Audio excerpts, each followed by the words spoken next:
এখন হয়তো 2 টাকা ইনকাম করে বেশি, ঠিক আছে, সেই জন্য আর এখন হিংসাটা মানে বলতে লজ্জা করে, ঠিক আছে। আরে এই কানের এই টপগুলো কি করবা?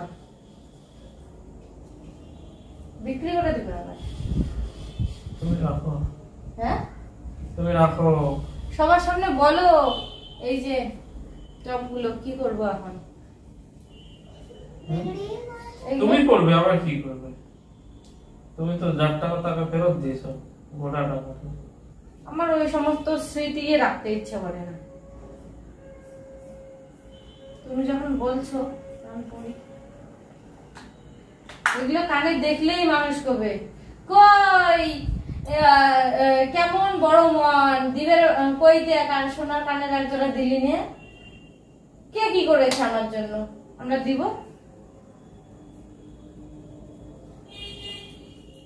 এগুলো যখনই দেখবে লোক তখনই বলবে এই কথা। লোকের তো আর কথার অভাব নাই না, কথা বললেই হয়। মানুষের মনের কোন জায়গায় আঘাত লাগে লাগুক, তাই না? মানুষের কি বলে দিয়েই খালাস, বলতে তো আমাদের হয় না। চলো চলো চলো, তোমাকে মনে হয় জোর করছি আমি। না গো, শরীরটা একটু এলিয়ে দিলাম, বুঝতে পারলি? ও আমি আজকে শুক্রবারে যেদিন গেছিলাম বন্ধুরা, সেদিনও না খেয়ে গেছিলাম। হ্যাঁ রান্না করেছি ঠিকই, কিন্তু আমি কিন্তু খাইনি, না খেয়ে দিয়ে রওনা দিয়েছি। সারা রাত্রিটা শুধু 4টা মাত্র মেরি বিস্কুট খেয়েছিলাম আর জল খেয়েছিলাম। পরের দিন নামতে নামতে বাড়ি যাইতে যাইতে 3টা, তো 3টা বাজলো। তারপরে মা বললো, নাজরার থেকে ফেরার কথা ছিল, মা বললো আয় আগে বাড়িতে কিছু খেয়ে তারপরে তুই ফ্রেশ হয়ে যা, আমরাও যাব। পরে ফির বাধ্যতামূলক ওই বাড়িতে গেলাম, গিয়ে ওখানে শুধু খেয়েছি। খেয়ে দিয়ে তারপরে এখানে এসে সব কিছু মিটমাট করলাম, যা হওয়ার আর কি হয়েছে তো সবটাই তো তোমরা দেখেছো। আর তারপরে বাড়ি ফিরেছি, বাড়ি ফিরে আবার ভিডিও আপলোড করি, ওখানে নেট নেই, কি অবস্থা, এর কাছ থেকে নেই ওর কাছ থেকে নেই, হয় না ওইরকম করে রাত্রি 9টা 10টা বাজলো। রান্না আগেই হয়ে গেছিল, সন্ধ্যার রান্না আগে হয়ে গেছিল। তো আমারই খেতে খেতে 9টা 10টা, তো অত রাতে আর খেতে ইচ্ছে করছিল না, কেমন যেন না ঘুম হয় না কিছু হয়। অবন্তীকে রেখে গেছিলাম, কি করছে কি না করছে, কি খেলো না খেলো, ওগুলোই টেনশনে ঘুম হয় না। পরের দিন সকালবেলা উঠে আবার নাজিরাট গিয়ে করে খাওয়া দাওয়া করেছি সকালবেলা করে, ওই যে রওনা দিয়েছি আস্তে আস্তে। আজকে সকালবেলা রাস্তায় কোনো কিছু খাইনি, মা তাও জোর করে কলা আম দিয়েছে, আমাকে বলছিল যে টিফিন করে দে। আমি বলছি না, টিফিন করে দেওয়ার কোনো দরকার নেই, আমি খাবো না, সেই টিফিন নষ্টও হয়। কখনো কখনো কি করে টিফিন বানিয়ে নিয়ে যাই বা মা বানিয়ে দেয়, খাই না রাস্তায়, ওই বাড়ি গিয়ে ফেলে দিতে হয়, এরকম পরিস্থিতি হয়। তো সেই জন্য টিফিন কোনো কিছু নেইনি, আম আর কলা নিয়েছিলাম, একটুখানি ওই ট্রেনের মধ্যে চাটা খেয়েছিলাম, খেয়ে দিয়ে এই যে বাড়ি ফিরেছি। বাড়ি এসে এখানে তো আমি কথাই বলতে পারছিলাম না, কি পরিস্থিতি আমার হয়ে গেছিল।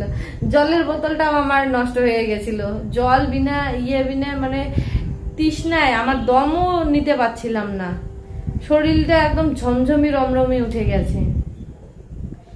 তারপরে এসে ও কালকেই রান্না করে রেখেছিল, সেই ভাত গরম করে দিল, তাই খেয়ে দিয়ে শুয়েছি। এই যে এখন সন্ধ্যা কত বাজে, 6টা 48, 6টা 48 বাজে। এখন যাব বাইরে খেতে, কারণ আমি আজকে ওকে বলেই দিয়েছি আমার কোনো শক্তি নেই, আমি কোনো কিছু করতে পারবো না। আমি কালকে থেকে ওই তোমার রান্নাঘরের হোটেলে ঢুকবো, কি বলো? কালকে থেকে তোমার ইয়েতে ঢুকবো, কি কালকে থেকে জয়েন করব। কোথায় দেখা যাচ্ছে না? হ্যাঁ কোথায় জয়েন করবে? ওই যে তোমার রান্নাঘরের হেসেলে। তাই নাকি? হ্যাঁ কালকে থেকে স্যালারির ব্যবস্থা করবে। আজকে স্যালারিটা তাহলে কাটা যাবে? হ্যাঁ আজকে এই 2 দিনের স্যালারি তো কাটাই গেছে না। ঠিক আছে, কালকে তাহলে তোমার সকাল 6টায় এন্ট্রি। তাহলে এগুলো কি করবো বলো? ওগুলো বিক্রি করে দেবো। বিক্রি করবো? বিক্রি করে দেবো, এগুলো স্মৃতি রাখতে ইচ্ছে করে না। তবে একটা বিষয় আছে মাস্টার, এই স্মৃতিগুলো কানের স্মৃতি না, হ্যাঁ এইগুলো জিনিস তো কানের জিনিস না। এই স্মৃতি যখনই মানুষ মনে করে দেবে আমাকে যে কই দিলে, দিতে তো পারতে, আমি মনে করব যে আমার অধিকার কতটুকু, কানে একদম টিস টিস করে মনে থাকবে। কি বলো? না হ্যাঁ আমার মনে রাখা প্রয়োজন, দরকার পড়লে আমি এগুলো টাকা দেবো তোমাকে। হ্যাঁ আমি টাকা দেব, কিন্তু মনে রাখবো প্রত্যেকটা লোকের প্রত্যেকটা ব্যবহার। চলো বন্ধুরা যাই। আর এখানে দেখো বাড়ি থেকে কত কিছু দিয়েছে, আমি এগুলো খেতে ভালোবাসি আর আমার এগুলো খাওয়ার দরকার। কালাকুচুর দাড়ি রক্ত হবে। তারপরে নটকল দিয়েছে কতগুলো, দেখো 2 প্যাকেট। এখানে আছে কাঁঠালের বীজ, কাকরোল, লেবু, সুকেতি এখানে আছে সুকেতি, এর ভিতরে শুটকি মাছও আছে। আর এখানে আছে ওল। হ্যাঁ এখানে কি দিয়েছে, এখানে চাল দিয়েছে অবন্তিকের জন্য। অবন্তিকা ফ্যান ভাত, তোমরা বলো ফ্যান ভাত, আমরা বলি মার ভাত। তো সেই ভাত খেতে ভালোবাসে, তো বাড়ির চালগুলোর নাকি খুব সুন্দর আঠা আঠা, তো সেই জন্য অবন্তিকের জন্য এই চালগুলো দিয়েছে। তো আমাকে অনেক, হ্যাঁ আমাকে বলছিল যে অনেকগুলো দিবে, হ্যাঁ 10 কেজি বলে আমি নিয়ে আসতে পারি। তুমি বলো তো এইটুকুনি বস্তায় তুলতে আমার কি অবস্থা। আমি বলছি না 2 কেজি দাও, তাও যে এইখানে কতগুলো দিছে ভগবান জানে। 5 কেজি ওখানে, কতগুলো জিনিস উঠিয়ে নিয়ে আসছি। এখানে আছে ওই যে চাম গাছের ডাড়ি, এখানে আছে কচুর লতা, এখানে আছে ভুট্টা। তো ভুট্টা অবন্তিকাকে ছাতু বানিয়ে খাওয়াবার জন্য আমি চেয়ে নিয়ে এনেছি। তো এতগুলো ভারী আমিও করেছি। তো চলে এগুলো এসে গুছাবো। সারাদিন তো ঘুমিয়েছিলাম আজকে। ও আর মা অবন্তিকার জন্য 1 ড্রাম আর কি, এটা কি বয়াম ছাতু পাঠিয়ে দিয়েছে। ও রোজ সকালে যেহেতু ছাতু খেয়ে স্কুলে যায় সেই জন্য। চলো আমার বাড়ি এসে দেখি শ্যাম্পু টেম্পু কিচ্ছু নেই। তো শেষ হয়ে গেছে, শ্যাম্পু টেম্পু কিচ্ছু নেই।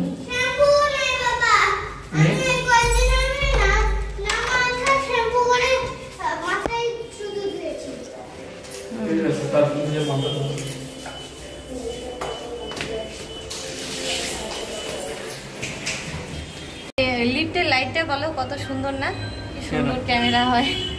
ঘরের লাইট গুলো ফ্যাকাশে না, আমি ফ্যাকাশে হয়ে গেছি 2 দিনে। একটু লিপস্টিক করলে ভালো হতো। তো বন্ধুরা কোন্নগরে আমরা আজকে একটা নতুন রেস্টুরেন্টের সন্ধান পেয়েছি, তো সেখানেই আমরা যাচ্ছি আজকে। তো কোন্নগরে আসার পর যখন আমরা ওই মানে ঘরদোরগুলো গোছাগাছি করছিলাম, তখন তো রান্না বাড়া শুরু হয়নি। তখন প্রথমের দিকে এসে একটা রেস্টুরেন্টে খেতাম, তো সেই রেস্টুরেন্টের খাবার বেশি একটা ভালো ছিল না। তো তারপর থেকে আমরা ঠেকাই পড়ে আর কি ওখানে খেয়েছিলাম। তারপর থেকে কোনোদিনও যাইনি। এদিক সেদিক ঘুরে ফিরে বাইরে যদি কোনো দিন খেতে হয় তো এদিক সেদিক ঘুরে ফিরেই খেয়েছি, কোন্নগরে কোনোদিনও খাইনি। তো আজকে এই রেস্টুরেন্টটা না অবন্তিকার বাবা 2-3 দিন হলো দেখার, তো ও মনে মনে ভেবে রেখেছে যে একদিন না একদিন এখানে এসে খাবারটা ট্রাই করে যাব। তো আজকেই আমার মানে শরীরটাও খারাপ লাগছিল, তারপর জার্নি, তারপর ক্লান্তি ভাব সব কিছু মিলে আর কি রান্না করতে ইচ্ছা করছিল না, জন্য আজকে আমরা চলে আসলাম এইটাতে ট্রাই করতে। ছেলেটাকে দেখে কি মায়া লাগছে গো, ভাবতেছে কি খাবে আর কি খাবে না। মটন কষা হাফ প্লেট নেই 200 টাকা, চিকেন কষা 1 প্লেট নেই 180। হ্যাঁ মাটন চিকেন দুইটাই, চিকেন যদি খাও তাহলে চিকেনই খাও, দুটোই খাওয়ার দরকার নেই। শোনো আমি কি বলি, চিকেন নাও, চিকেন খাওয়াটা ঠিক হবে কি? তাহলে পনির নাও, মাটনও নাও, দরকার নেই। পনির নালে মাছ, ফিশ কিছু আছে, চিলি পনির রয়েছে। তো বন্ধুরা অর্ডার দিয়ে দিলাম। তো এদিকে আমরা হাত ধুয়ে নিচ্ছি, খাবার আসতে তো অনেক দেরি আছে। তো অবন্তিকার অর্ডার শুনে বলছে আমি আগে হাতটা ধুয়ে আসি, তো ও ধুচ্ছে, আমিও ওইদিকে হাতটা আগে ভাগে ধুয়ে নিই। প্রচণ্ড খিদে লেগেছে না, আর তর সইছে না। আমি মনে মনে ভাবছি যে কতক্ষণে দেয় কতক্ষণে দেয়, একটা খাবার অন্তত আগে আসুক, তাড়াতাড়ি আসুক, সেটাই আর কি খাবো আগে। তো এখানে দেখো সবাই টিভি দেখছে, টিভিতে গান চলছে একের পর এক। তো আমাদের ঘরে তো টিভি নেই, ভাড়া বাড়ি না, টিভি টিভি নিয়ে ওই যন্ত্রণা ভোগ করতে ইচ্ছা করে না। যদিও প্রত্যেকটা ঘরের মালিক আমাদের ভালো ছিল, ওখানেই থাকতে বলে, তো আমরাই থাকি না একটা ঘরে সুস্থিরে, এখানে যাই ওখানে যাই, ভালো লাগে না এসে, তো যার কারণে আমরাই ঘর চেঞ্জ করি। তো সেই কারণগুলোর জন্য আমরা আর কি নিতে চাই না। একটা পার্মানেন্ট ভালো জায়গা, সব কিছু ভালো মিলে যদি ঘর পেয়ে যাই, তাহলে আমরা অবশ্যই টিভি নেব। তো আমরা সেরকমের এখনও অবধি সন্ধানেই আছি। আর এখানে দেখো অবন্তিকা চামচ নিয়ে খেলা করতে করতে একটা চামচ পড়ে গেল নিচে। তো বন্ধুরা, কথা বলতে বলতে এদিকে আমাদের মোমোটা চলে এসেছে, আমরা এখন খাবো। 1 প্লেট মোমোই অর্ডার করেছি, তো সেটাই সবাই মিলে ভাগ করে খাবো। তাছাড়া তো ভারী খাবার অর্ডার করেছি। অবন্তিকা খুব মানে ইয়ে করছিল যে মোমো খাবো মোমো খাবো, তো সেই জন্যই আর কি মোমোটাও অর্ডার করে দিয়েছি। তবে ভালোই হয়েছে, একটা অন্তত প্রথমে এসেছে, আর বাকিগুলো হতে একটুখানি দেরি হবে।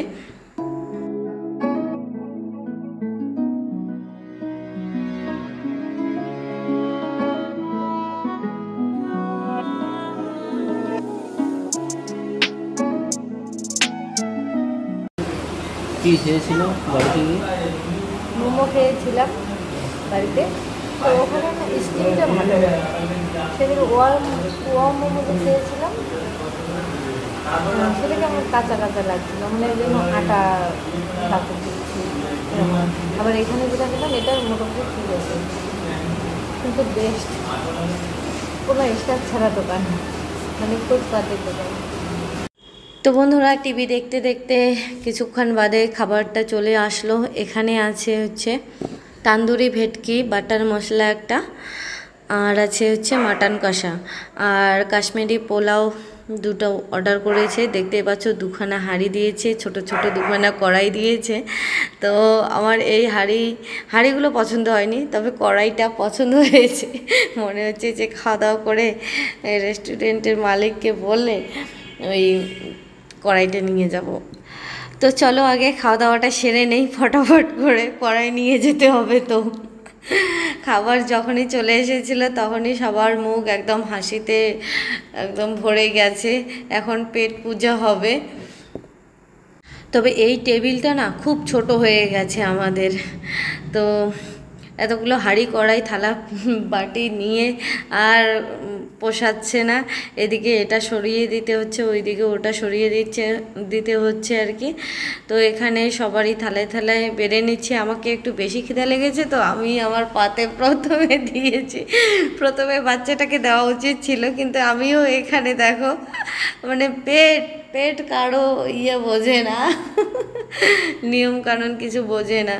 তো অবন্তিকাকে দিচ্ছি, ও অল্প অল্প অল্প অল্প অল্প বলতে বলতে আমার মাথা খারাপ করে দিচ্ছিল, তো তাই একটুখানি ওকে বকা দিয়ে দিলাম যে পেট ভরে খা। তো বাড়িতে গিয়ে আর কিছুই রান্না করব না, কিন্তু এখানে এত টাকা দিয়ে খাওয়া দাওয়া করছি, তারপরে আবার বাড়িতে গিয়ে রান্না করব নাকি। তো ও আবার মানে গন্ধ শুকে দেখছে আর কি, যে খেতে কেমন হবে না হবে। দেখো আমার মেয়েটাও চামচ দিয়ে খাওয়া শিখে গেছে। তবে এখানে আসার পর আমি অবন্তিকার বাবাকে বললাম যে স্টিম রাইস দিয়ে কোনো কিছু একটা অর্ডার করো, তাহলে খেতে শান্তি হবে সবারই। তো অবন্তিকা কি এখন অর্ডার করো, কেমন এখন খেতে হয়, অবন্তিকা এখন খেতে পারে কি পারে না, আর আমাকেও তো খুব খিদা লেগেছে। ও বলল যে খেয়ে দেখো ভালো লাগবে, খেয়ে দেখো ভালো লাগবে। অবন্তিকা যে নাক আর কি ছিটকাচ্ছে কি বলবো, ও মনে হয় আর পেট ভরে খাবে না। তো চলো অবন্তিকার বাবার পছন্দের আজকের খাবারটা খাচ্ছি আমরা। তবে প্রথম বাইটটা মুখে নিয়ে মনে হলো খাবারটা খুবই ভালো, পেট ভরে খেতে পারবো। তো অবন্তিকাও দেখো টুকটুক করে খাচ্ছে, ভালোই বলছে, পুরো চমকাচ্ছে। ওর মুখটা দেখেছো? ও তো বন্ধুরা, মন ভরে তৃপ্তি করে খাওয়া দাওয়া করে নিয়ে বিল করলাম। তারপর ওদেরকে বললাম যে আমাদের তো খাবারটা খুবই পছন্দ হলো, তাহলে বাড়িতে বসে থেকে অর্ডার করতে পারবো কি পারবো না। তো উনি বললে যে অনলাইনে অর্ডার করতে পারবেন, ওনাদের নিজস্ব ওয়েবসাইট আছে। তো সেখান থেকে আমাদেরকে একটা হাতে কাগজ ধরিয়ে দিল মেনু। তো সেটা এখন আমরা হাতে করে নিয়ে যাচ্ছি বাড়িতে বসে থেকে, যেদিন রান্না বান্না করতে ইচ্ছা করবে না, বাড়িতে বসে থেকে থেকে আর কি অর্ডার দিতে পারবো। তো চলো, মজাই মজা। তারপর বাইরের দিকে যখনই নজর পড়লো তখনই দেখি যে বৃষ্টি শুরু হয়ে গেছে। তো তবে বেশি বৃষ্টি না, ঝিমঝিম করে পড়ছে, অত একটা গা ভিজবে না। আমরা তো এখান থেকে দৌড়ে গিয়েই আর কি টোটোতে বসে পড়বো, কোনো সমস্যা হবে না। আর টোটো থেকে নেমেই তো আমাদের ফ্ল্যাট। তো চলো এখন যাওয়া যাক ঘরে। ঝিরিঝিরি বৃষ্টি পড়ছে, কি মজা লাগছে গায়ে। ভুলবশত যদি রুমকির হাত দিয়ে এক বালতি জল বেশি পড়ে যায় কলের পাড়ে, তখন রুমকিকে খোঁচা মেরে বলা হতো, কলটা কি তোমার বাবার বাড়ি থেকে নিয়ে এসছো? তো এই সমস্ত খোঁচা মারা লোক যারা দীর্ঘদিন আমাদের জীবনে খোঁচা মারা কথা বলে, এর কথা ওর কানে লাগিয়ে, তার কথা তার কানে লাগিয়ে, ঠিক আছে, এই রকম পরিস্থিতি সৃষ্টি করে মানে কিভাবে ষড়যন্ত্র তৈরি করা যায়, সেই সমস্ত লোক এখন তাদের যে নিজের চরিত্রগত বৈশিষ্ট্যগুলো সেগুলো রুমকির ঘাড়ে চাপানোর চেষ্টা করছে। যারা আমাদের সাজানো গোছানো সংসারটাই তছনছ করে দিল, আমাদের এত আর্থিক যে ক্ষয়ক্ষতি হলো দীর্ঘদিন ধরে, তারা এখন নিজের চরিত্রগত দোষগুলো রুমকির নামে চালানোর চেষ্টা করছে, যে রুমকি এই ধরনের কথা বলে। কিন্তু প্রথম থেকেই তারা কিন্তু এই খোঁচামারা স্বভাবগুলো শুরু করেছে। তারা মানে কি করে রুমকিকে উত্তেজিত করা যায়, কি করে রুমকির মুখ থেকে দুটো কথা বের করা যায়, এর জন্য এর কথা ওর কানে, ওর কথা তার কানে, এরকম করে দিয়ে রুমকিকে উত্তেজিত। রুমকি তো এই ধরনের এলিগেশন বা বলো এই ধরনের মিথ্যে কথা, মিথ্যে প্রচার একদমই সহ্য করতে পারে না। একদম সহজ সরল সিধে সাদা মেয়েটাকে দীর্ঘদিন ধরে এই ধরনের মানসিক অত্যাচার করা হয়েছে। আর এসবের প্রতিবাদ করলেই রুমকি খারাপ হয়ে যায়। রুমকি চিৎকার করে, চিৎকার কারা করে? যারা সত্যি কথা বলে, যারা তলে তলে সুতো কাটে, তলে তলে শয়তানি বুদ্ধি করে, তারা কোনোদিন সত্যি কথা বলে না।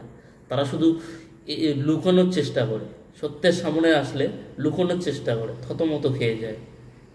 রুমকি খোঁচা মারা কথার প্রতিবাদ করলেই মানে রুমকিকে সমস্ত দোষ চাপিয়ে দেওয়া হয়। রুমকি বলেছিল যে এই ধরনের কথা নিয়ে আর কোনো ভিডিও করবে না, কিন্তু আমি স্বামী হয়ে কি করে চুপ করে থাকি? দীর্ঘদিন ধরে রুমকির উপরে যে ধরনের এই মানসিক অত্যাচারগুলো চলেছে, যে রুমকি খোঁচামারা কথা বলে না, রুমকি খোঁচামারা কথা বলার প্রতিবাদ করে সব সময়, সেই কথাগুলোর প্রতিবাদ করতে গিয়েই ওকে খারাপ করা যায়। আর এখন সে যে ধরনের চরিত্রগত বৈশিষ্ট্য বহন করে, যে মানুষের ক্ষতি করা, মানুষকে খোঁচামারা কথা বলা, তো সেই কথাগুলো এখন রুমকির ঘাড়ে চাপানোর চেষ্টা করছে। আমি কি করে চুপ করে থাকি বলো? চুপ করে থাকা যায় না, এইসবের প্রতিবাদ করতেই হবে।